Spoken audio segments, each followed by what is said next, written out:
Salut, salut. Alors, si tu improvises depuis quelque temps déjà, ou si tu débutes en improvisation, tu as peut-être déjà entendu parler des gammes pentatoniques. Alors, une gamme, c'est quoi? C'est un ensemble de notes qui sonnent bien entre elles. Et pouvoir improviser avec une gamme, c'est tout d'abord déjà choisir une gamme en particulier. Donc, par exemple, la gamme de Do majeur pentatonique.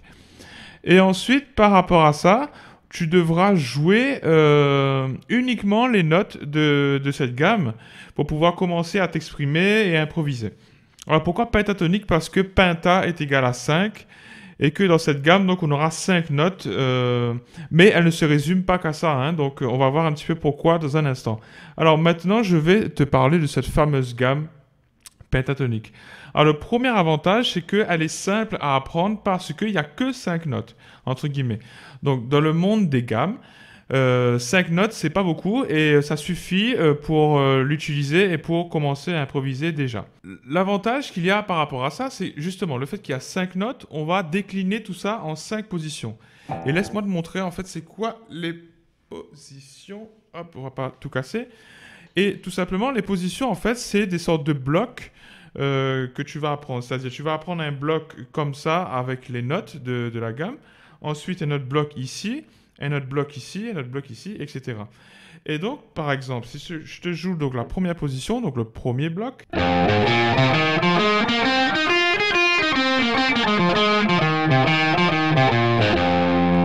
donc tu as vu ma main surtout qui est restée par ici. Et donc la deuxième position serait vers ici, la troisième vers ici, etc. Et avec ces 5 positions-là, on va couvrir tout le manche et on pourra donc aller dans tous les sens et s'amuser avec cette gamme. Ensuite, le troisième avantage, c'est que cette gamme-là sonne déjà. C'est-à-dire, il y a peu de notes, mais elles sonnent déjà entre elles, les notes se suffisent entre elles. Et c'est un peu comme si tu as donc juste un papier et un crayon et tu veux écrire quelque chose. C'est très bien déjà, on n'a pas besoin d'autre chose. Mais pour s'exprimer, on pourrait utiliser, je sais pas, un mur, des bonbonnes pour le graphe. On pourrait prendre un pinceau, on pourrait prendre un stylo plume. Enfin, mais on n'est pas obligé. Donc en fait, cette gamme-là, si tu veux, c'est un peu comme ça. C'est-à-dire, on est en mode très rudimentaire.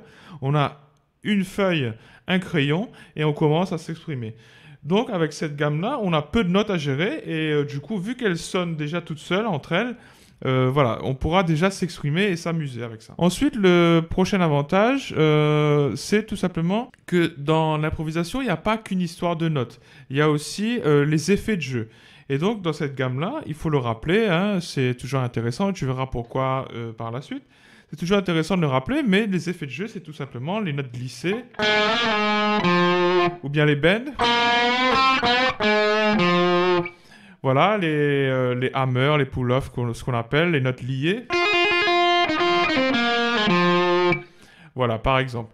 Donc, avec ces notes-là, on pourra créer ces effets de jeu-là. Et c'est ça qui est cool. Et ensuite, le dernier avantage, c'est que quand tu vas pouvoir maîtriser, entre guillemets, ces positions-là et que tu vas devoir passer la prochaine étape, entre guillemets, la prochaine étape serait des gammes avec 7 notes. Et si tu veux apprendre donc ces gammes avec cette note-là, tu prendras comme base la gamme pentatonique et tu vas juste rajouter 2 notes en plus dedans. Donc, les notes qu'on n'a pas jouées dans la gamme pentatonique, mais qui sont là dans les gammes heptatoniques, c'est-à-dire les gammes majeures, les gammes mineures, c'est des gammes avec 7 notes. Quand tu dis les notes de musique, tout simplement, la gamme de Do majeur, Do, Ré, Mi, alors je vais compter bien comme il faut, Do, Ré, Mi, Fa, Sol, La, Si. Et on a bien 7 notes. Et dans notre gamme de Do pentatonique, on aura Do, Ré, Mi, Sol, La. Il manque le Si et il manque le Fa. Donc, il faudra juste, avec la position de la pentatonique, rajouter un Si, rajouter un Fa, et on aura tout le reste seront les mêmes notes.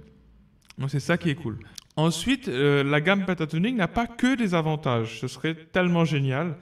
Mais moi, j'ai trouvé à chaque fois des inconvénients, et je vais un petit peu te les illustrer et voir un petit peu où tu en es par rapport à tout ça. Alors, le premier inconvénient, c'est justement, on a dit qu'il n'y avait que 5 notes. Mais ces 5 notes-là, ce n'est pas que 5 notes. Il faudra les décliner dans tous les sens. C'est-à-dire, si tu trouves un Do ici, Do, Ré, Mi, Sol, La et Do. Donc j'ai retrouvé une note Do, c'est-à-dire que le Do à la base est un Do grave et ensuite un Do aigu. Et donc toutes les notes qu'on a dit tout à l'heure par rapport à Do pentatonique majeur, on aura Do, Ré, Mi, Sol, La. Donc tous les Do de la guitare, tous les Ré, tous les Mi, tous les Sol et tous les La seront en fait de la gamme pentatonique. Donc finalement, il n'y a pas que 5 notes vraiment à apprendre, il y a énormément de notes qu'il faudra apprendre sur tout le manche. Donc ça, c'est peut-être le premier inconvénient, ce qui pourrait te freiner. Mais reste à la fin de la vidéo parce que je vais te donner mon conseil. Est-ce qu'il faut apprendre ou pas cette gamme-là? Et si oui, comment l'aborder? Ensuite, le deuxième inconvénient que j'ai remarqué, c'est que, certes, on avait parlé des positions tout à l'heure. Mais finalement, quand tu apprends avec les positions, ça te fait des blocs, comme on avait dit, les positions, mais après, tu seras peut-être limité par rapport à ça. Tu seras peut-être dans le cas de figure où tu connaîtras 2 ou 3 positions, et le reste, tu as une vague idée, donc tu t'en sais rien du tout, voilà, ou sinon, voilà, tu as une vague idée. Ou sinon, tu connaîtras bien toutes tes positions, les 5 positions correctement, mais tu seras bloqué pour passer de la 2 à la 3, par exemple, ou de la 1 à la 3. Ou sinon, pour jouer de la 1 et passer à la 2, qui est juste à côté, tu vas devoir jouer toutes les notes quasiment pour te repérer par rapport à la deuxième position. Donc, quelque part, les positions entre elles, on ne peut pas les jouer toutes seules. Il faut absolument une autre position pour te remémorer tout ça. Donc, tu auras peut-être ce blocage-là. Et après, bon, bien sûr, encore une fois, reste à la fin de la vidéo, je vais te parler de comment on pourrait casser un petit peu tout ça et avoir une approche totalement différente. Ensuite, ce qu'on avait dit, c'est que, alors là, c'est vachement intéressant. Le troisième inconvénient, c'est peut-être le plus important et c'est peut-être le truc qu'on entend le moins sur YouTube, etc., concernant la gamme pentatonique. La gamme pentatonique, certes, il y a 5 notes, mais il n'y a pas du tout de micro-intervalle entre les notes. C'est-à-dire, si tu es sur le manche et que tu joues cette note-là, la note la plus proche, ce serait soit celle-là. Encore une fois, je rejoue la note. Soit celle-là, soit celle-là. Donc, si on parle de case, donc cette note-là est sur la corde 3, case 5. La note la plus proche, c'est soit la note qui est corde 3, case 4. Ou sinon, corde 3, case 6. Ok? Et donc, ça, en fait, cet intervalle-là. Ou là, ou bien sinon. Etc. À chaque fois qu'on aura une note qui sera juste à côté, ça n'existera pas tout simplement dans la gamme pentatonique. Et donc ça nous réduit considérablement en termes de créativité. Et pour te donner un exemple assez parlant, quand on va jouer au clair de la lune sur la guitare, c'est une mélodie très simple, mais on n'aura pas une gamme pentatonique à ce moment-là. Et donc, ce petit intervalle-là, qu'on appellera demi-ton, n'existe totalement pas dans la gamme pentatonique, que ce soit majeur ou mineur. Et ça nous limitera énormément sur notre créativité. Donc, si tu fais un plan comme ça, par exemple, ben ça, tu ne pourras pas faire si tu restes sur la gamme pentatonique strictement. Alors, si tu vois des marquages ici, ici et ici... Voilà, ne t'inquiète pas parce que j'étais à la plage hier avec des amis et d'ailleurs je leur ai fait un petit coucou et c'était super cool et du coup voilà, j'ai eu des coups de soleil, je me suis pas bien protégé et donc faites gaffe. Donc en fait, ce demi-ton-là nous embête énormément parce que une fois qu'on l'a pas dans notre gamme, la gamme va sonner d'une certaine façon. C'est pas forcément bien ou mal, mais ça va nous limiter considérablement sur les possibilités mélodiques qu'on pourra jouer sur cette gamme pentatonique, qui n'a pas donc de demi-ton. Ensuite, on avait parlé tout à l'heure des avantages au niveau des techniques de jeu, et moi j'aimerais attirer ton attention sur le bend. Alors, ce qui est cool, c'est alors, si tout fonctionne bien, si tu regardes le manche virtuel qui est en bas de l'écran,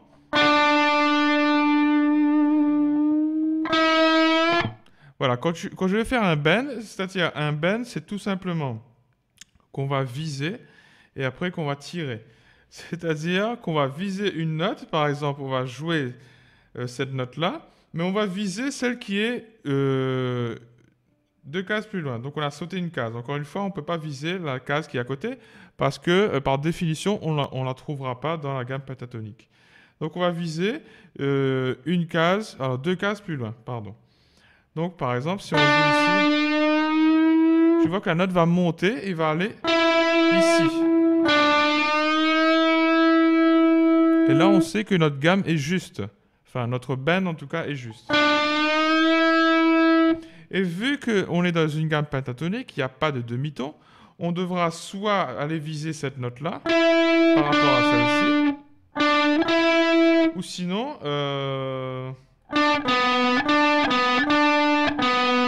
celle-ci par rapport à celle-ci. En tout cas, c'est qu'importe les notes, hein, mais c'est surtout au niveau de l'écart. Donc soit cette note va aller jusqu'ici, ou sinon jusqu'ici. Qu'importe comment on retourne la gamme.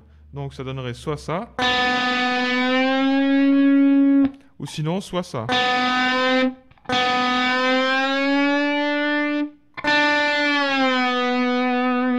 Voilà. Et donc, là, on voit très clairement qu'on n'a pas de demi-ton. C'est-à-dire ça, le but de tout ça, c'est que on arrive facilement à aller chercher la note qu'on a visée. Mais s'il n'y a pas de demi-ton, ça serait plus simple finalement des demi-tons. Il faudrait juste jouer ça et tirer pour jouer la note qui est à côté. Donc ça donnerait ça. Tout simplement. Donc pour une gamme pentatonique, si tu veux placer des bends dedans, et si tu es débutant au niveau des bends, moi je te conseille pas de le faire parce que ça sera beaucoup plus dur pour toi. Pourquoi pas y revenir juste après, mais commencer par des bends avec un demi-ton. Et là, en l'occurrence, la gamme pentatonique n'est pas très intéressante à ce niveau-là. Mais bien sûr, on peut se forcer, on peut passer toute cette limitation-là. Mais en tout cas, voilà, c'est quelque chose que je voulais souligner. Et ensuite, on avait dit tout à l'heure que grâce à cette gamme-là, on va pouvoir donc apprendre les 5 notes de base de la gamme pentatonique. Et ensuite, si on veut, on peut rajouter 2 notes en plus, donc en plus dans la gamme, pour avoir autre chose. Mais encore une fois, l'inconvénient de tout ça, c'est que la gamme pentatonique n'est pas une gamme, à mon sens, n'est pas une gamme qui est synonyme de mélodie simple. Même s'il y a peu de notes, c'est pas forcément une gamme avec qui va véhiculer que des mélodies très simples. Donc on peut jouer très vite sur la gamme. On peut faire des mélodies plutôt complexes.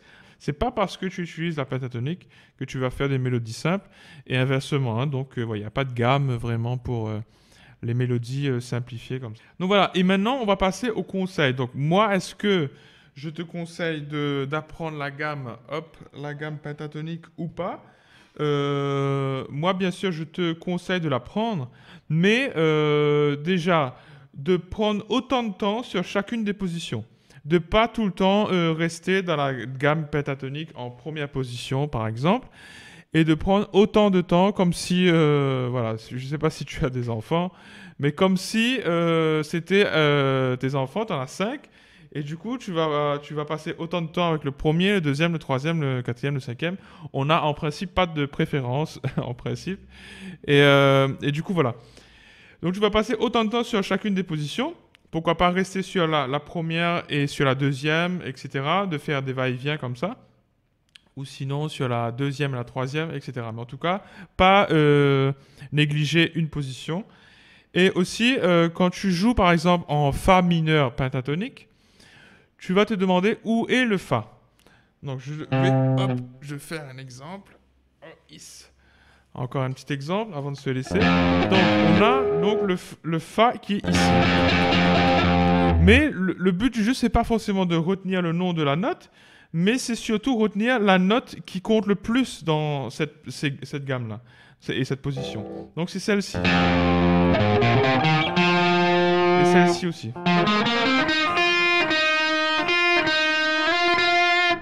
Et celle-ci aussi, voilà, par exemple. Et donc, à chaque fois, quand tu vas improviser, Si tu dois improviser en Do mineur pentatonique, tu vas peut-être aller chercher tout simplement un Do quelque part, et c'est là tout l'intérêt de connaître un peu les notes de la guitare. Donc là, je ne te demande pas de connaître toutes les notes de la gamme, hein. C'est juste les notes essentielles au niveau des positions. Et donc si tu commences sur un Do, tu pourras...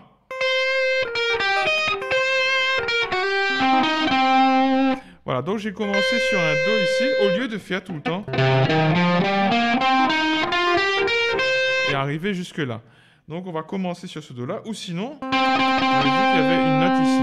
Donc qu'importe la tonalité, si on revient en Fa, on sait que cette note-là est importante, cette note-là est importante, et cette note-là est importante. C'est elle qui va donner le nom de la gamme. Et donc si tu retiens à chaque fois, dans chacune des positions, encore une fois, il n'y en a que 5. Tu retiens la tonique qu'on va appeler la tonique, c'est-à-dire si tu es en sol mineur, ça sera les sols. Donc à chaque fois, elles seront toujours au même endroit. Donc qu'importe finalement la tonalité que tu vas utiliser, que ce soit en sol, en la, en si. Mais à chaque fois de te demander où sont les toniques, donc les notes importantes de chacune des positions. Et après, voilà, ça sera beaucoup plus simple pour mixer tout ça. Donc, je vais te laisser. Et encore une fois, si tu as aimé la vidéo, si tu veux t'abonner, n'hésite pas à mettre un pouce bleu, à mettre un commentaire, n'hésite pas, s'il te plaît.